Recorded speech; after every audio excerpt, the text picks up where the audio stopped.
The Higher Power of Lucky, Chapter 14. The First Sign. Lucky didn't realize that she would get 3 signs telling her that it was the exact perfect day to run away.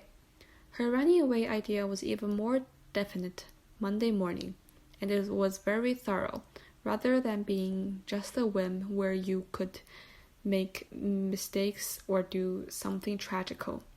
She had told HMS Beagle that they would probably take off as soon as she got home from school. She had to jog uphill, her survival kit slapping her back, to meet the school bus in time. She saw Lincoln waiting in the very back of the bus, and Miles skipping. He had just learned to skip, down from his house.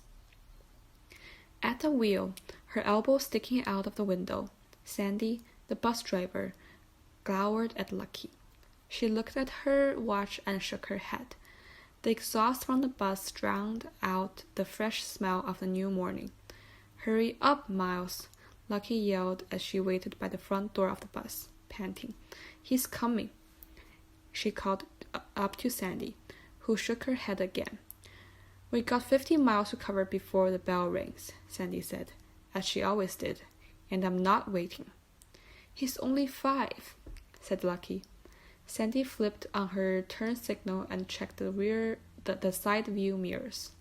"Here he is," Lucky said, and grabbed Miles's plastic sack so he could climb up 2 steps quickly. "Don't help me, Lucky," he said. "I can climb up by myself." "Let's go," said Sandy. "Did you see me skip?" Miles asked Sandy. "I skipped all the way down the hill." "Rear of the bus," said Sandy, who didn't want kids sitting close enough to talk to her. Lucky followed Miles past 60 empty seats, to the last long bench where Lincoln was knotting a piece of yellow twine. "Did you see me skip?" Miles asked Lincoln. "No," said Lincoln, frowning at his knot. Lucky looked out the rear window. HMS Beagle stood watching the bus, and turned and trotted towards home. She would be waiting when the bus arrives back at 4:15, as she did every day. Miles sat by the window, took "Are You My Mother" out of the plastic sack, and held it on his lap. He had an almost healed scab on one knee and a new-looking scrape on the other. One sneaker had a hole in the side where his little toe poked through.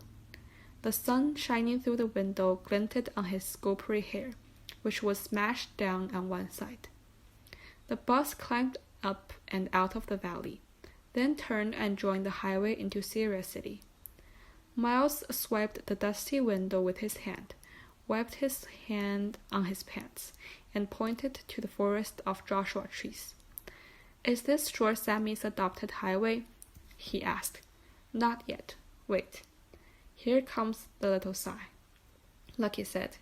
Then it flashed by. "Adopt a highway, Sammy DeSoto."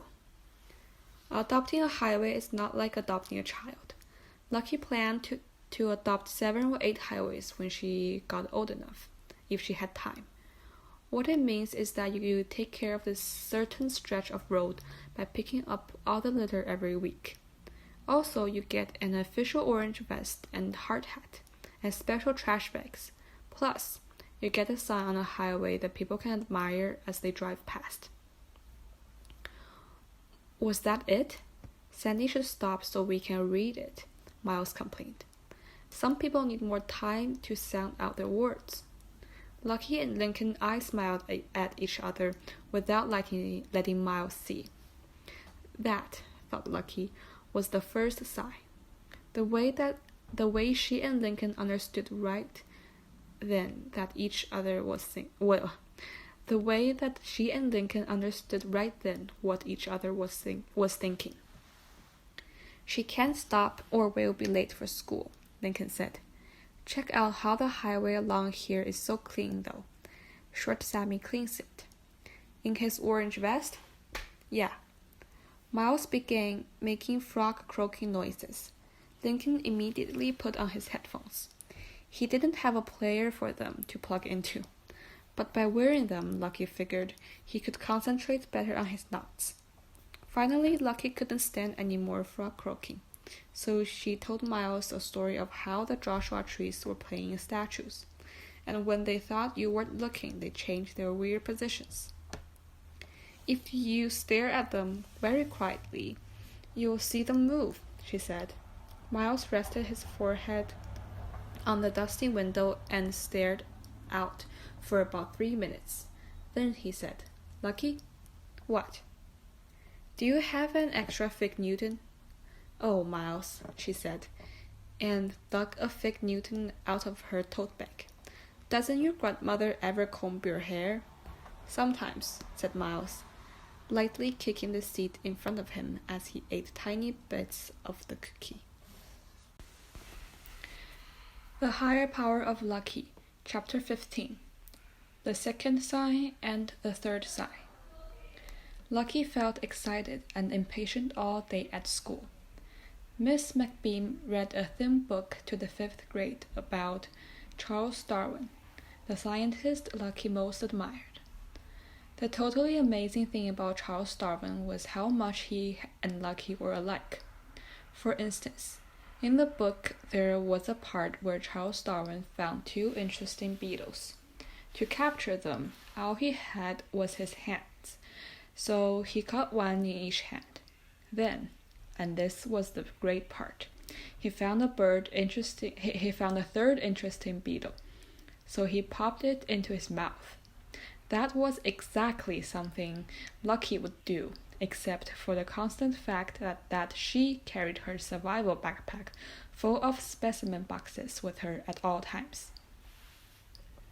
Then Miss McBeam showed pictures of polar bears in the snow and explained that Charles Darwin figured out that animals survive by adapting to their environment.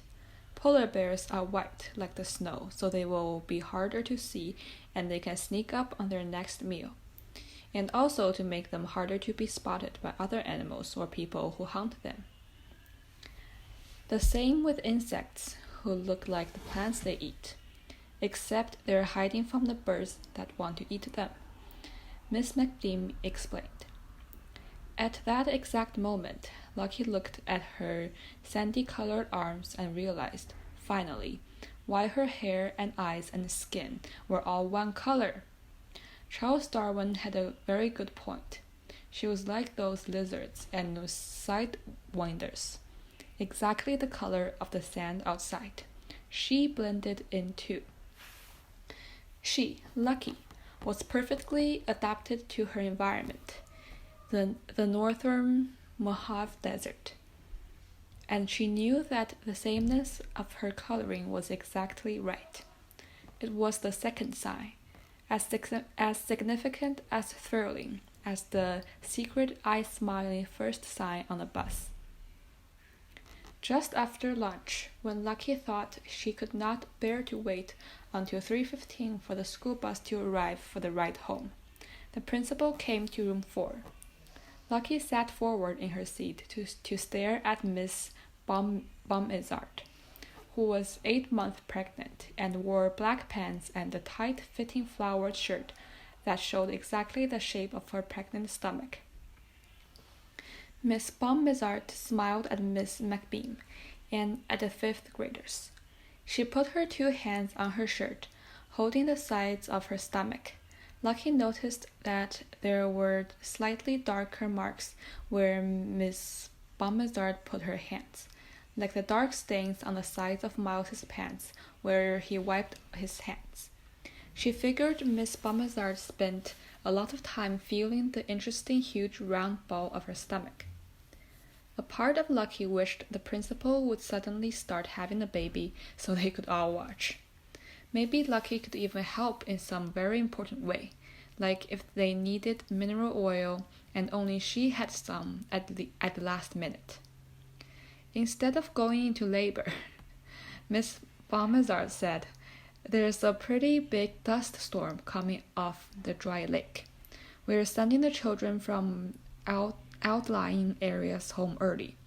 I want those of you who ride the school bus to take all of your belongings and meet your bus outside right now. Walk. Please, do not run." The kids who lived in Sirius City groaned because they had to stay till the normal end of school. But for Lucky, this was the third sign that of all the possible days to run away, today was the exact right one. 55 miles per hour winds in the high desert areas, the tiny voice of the radio announcer was saying as Lucky climbed on the bus. Trailers and campers should avoid Highway 395 in the passes due to the high winds. Sandy jerked her head to show Lucky that she should hurry up to the rear, which Lucky already knew from having Sandy as her bus driver since kindergarten. Miles and Lincoln followed her down the aisle, past a few kids who got off at Talktown, and Sandy started up. Usually Lucky worried about dust storms because all you could do was to go inside and close all the windows, no matter how hot it was. Dust came inside anyway, and when the storm was over, she and Bridget had to vacuum and wipe down everything. Bridget always said the devil left his back door open and let all the dust of hell blow into her kitchen. But today Lucky loved the dust storm. She would be home early and have more time for running away before dark. "Lucky," said Miles as he flung his plastic bag on the seat. "When is Miss Balmazar going to have her baby?" "Pretty soon," said Lucky. "Maybe in about 3 weeks." "Will the storm be over when she has it?" Lucky clicked her tongue and rolled her eyes at him. "Of course." "What about Chesterfield's baby?" "What about him?" "Well, where will Chesterfield and her baby go during the dust storm?" "Oh, probably to the dugouts, where they'll be nice and protected. They'll wait there till it's over," said Lucky. "My grandmother said you could die in a dust storm," said Miles. "But not Chesterfield or her child." Lucky peered out the window. The sky had turned brownish and seemed lower, like a giant dirty blanket drifting down to cover everything. It was growing dark because the thick dust blocked the sun. She turned back to Miles, who was looking up at her worriedly. "Bureaus help each other. They stand head to tail with another bureau, and each other's tail swishes the flies from the other's face. In a dust storm, they all stay close together. Besides, they have long, thick eyelashes to protect their eyes.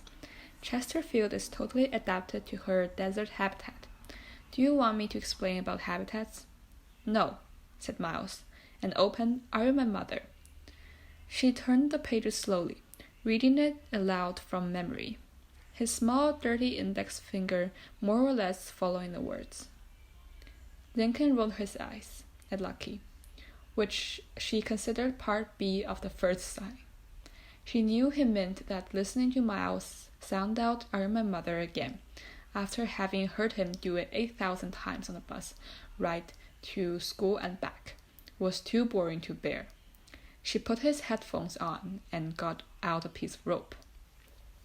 Even though she was tempted to tell Lincoln about her decision to run away, the value that kept secrets locked up in Lucky's heart was clamped shut. Lucky's heart would have liked to share her secret with Lincoln, but his knowing would wreck everything, so the heart valve stayed closed, and Lucky kept her dangerous secret to herself.